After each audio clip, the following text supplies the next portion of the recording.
How's it going, guys? It's Ralph here from Beyond the Huddle. Welcome to this week's weekly altcoin forecast. As always, we're going to recap Bitcoin first, then we're going to move on and talk about Ethereum, and then we'll talk about the Ethereum cross, and then we'll give some levels, and if we have some time, we'll talk about some other altcoins that I might be interested in. So let's get started. Okay, guys, so real quick, starting with Bitcoin, and remember, if you want to see a full detailed breakdown of what I'm about to explain here, feel free to check out yesterday's video. So of course, as we spoke about, we had an invalidation here, so we were short-term bearish last week as soon as we went below so a red zone we had here, and then sometime last week, around the 19th, it went back above it, and that turned us back bullish. Now, remember, that means we're short-term bullish, we're long-term bullish, and then we decided to take advantage of that up move by trading an altcoin, which, by the way, we're no longer in. We actually got out earlier last night, so earlier today, depending where you live. So that was kind of nice because the coin was Chainlink. It was actually the first time I had ever bought it, but now it's straight down like 7% or something like that, and it's because we noticed some weakness up here in price last night, so we decided to get out. Now, of course, we are still short-term bullish, so we are still looking to buy altcoins, and again, we'll talk more about that as we develop. But so Bitcoin is short-term bullish as we're hitting this premium, which is really important because remember, the COT has been increasing shorts right here. You can see they've been increasing shorts, and the longs could be at a place where they're looking to peak. That would cause prices to go lower, and that could be one of the potential scenarios that we have moving forward. Now, taking a look at this right here, something really, really important that I've been talking about a lot lately that supports the bearishness in prices is this longs have been dropping, the net position has been dropping, and now, again, as I mentioned in yesterday's video, look what we have here. We actually just hit this demand zone, so you can combine these two, and you ended up hitting right there to the level. And then this red box is just the discount of this entire zone. So swing low to swing high right here, that would be the discount. So we're now about to challenge the monthly open. So that's what we were talking about yesterday. If we can go above the monthly open, then the straight shot to the yearly and quarterly open would be the level. If those get broken, I mean, we are looking to fill this entire range, and that's about a 500 to 600% increase in shorts. That would definitely kill the market. Especially as the longs and the net position are weak. So that's something to keep in mind of. That's why I keep bringing it up. Again, in case you didn't see yesterday's video. So let's go ahead and move on to the altcoins then. Okay, so moving on to Ethereum USDT here. Again, now that we know that Bitcoin is, again, it is at that premium area, but we're still waiting for the short-term level, so the short-term bias level to turn us back bearish, right? Currently, we're bullish on it. But here we are at the weekly premium of Ethereum, so very, very interesting time. We just missed the equilibrium of the weekly supply that we spoke about yesterday, just missing it. And you could have known that it was going to come back and hit it again, because last week after I made the video speaking about this and being short-term bearish as long as we stayed below it, we actually invalidated that move right here. So you can see it went above it, used it as support, and then crushed it. So ever since that happened right there, then your target would have been this equilibrium right here of the weekly supply. Obviously, it just missed it here as a new week opened. And now, interestingly enough, you're below the weekly open. So you can start to see how things are flowing right now. You're bearish on the S&P DT on both pretty much every altcoin at the moment, Bitcoin, Ethereum, because you're below the weekly open. But you're still short-term bullish because of Bitcoin's short-term level, right? So this is what I would call an aggressive buy if anyone would like to be buying right now, because you're buying against the weekly S&P DT, which that's fine. There are times to do that. And actually, I think right about now, if I were to get a buy signal on any of my altcoins after such a drop like this, I would like to take the risk on that trade. So we'll see what comes up in the next couple of days. I might be taking some sort of risk maybe back on Chainlink. And there's a couple other coins I'm taking a look at.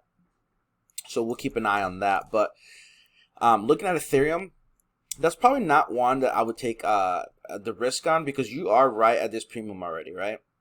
So like you literally be buying. I don't like buying at premiums. I like buying when premiums get broken. So if we were to go above right here and then retest it as support, you guys have seen it happen many times. It actually happened on Ethereum BTC where I had a premium right here, swing high, swing low. We broke it and then we used it as support here.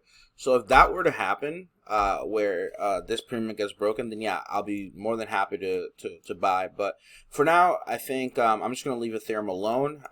You know, it's up to you guys what you want to do. The monthly S&P is still bullish, so that does suggest that next month we should see some higher prices. So this could just very well be some short-term high. And then maybe in April we look for buys once that S&P is made. So that's what I have to say about Ethereum. Again, I did not draw a short-term bias level for Ethereum this week. I'm just going to go ahead and use the Bitcoin one. I don't want to confuse you guys by giving you two different short-term bias levels, one on the specific alt and one on Bitcoin, because, you know, for the people who aren't used to the concept, it could be a little bit confusing. So now we can move on to Ethereum BTC. And again, one more time, just remember, as long as we stay above this yellow zone here on Bitcoin, you could look to add risk to some altcoins. That's the way I'm handling it. Even if you're below the weekly open, but if you do lose, remember it is because you bought below the weekly open. So maybe you can try to find an altcoin that's above the weekly open at the moment. That's actually a really good idea, and I'll leave you guys to find that. So let's go look at Ethereum BTC and see what's next. Okay, so moving on with Ethereum BTC.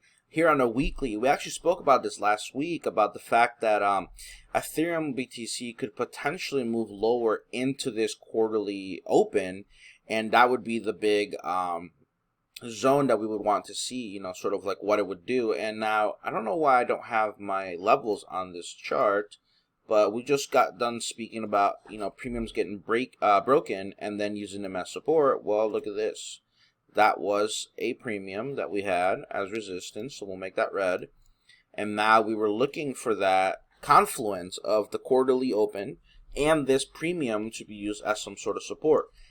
So this means that if Bitcoin is going to go higher and we do stay above this quarterly open / broken resistance, right, this broken premium, invalidated premium, whatever you guys want to call it, then Ethereum should outperform Bitcoin. Now, looking at it on a quarterly candle basis, look at this. I mean, this thing looks like it's getting ready to skyrocket, so I can understand why that's possible. And then here in this monthly candle, I don't really know how August is going to close at the moment, but maybe in April, if we can close strong here in August, then we could see a move higher here. Now, remember, ETH BTC being bullish does not mean Ethereum USDT goes higher. Right? It just means whatever Bitcoin does, it'll either outperform it to the upside, or it'll lose less, or it'll lose more. Or to the upside, it'll just gain less. Okay? So in this specific time, because we're short-term bullish on Bitcoin, even if our S&P is still bearish, okay, we are still bullish on the short term.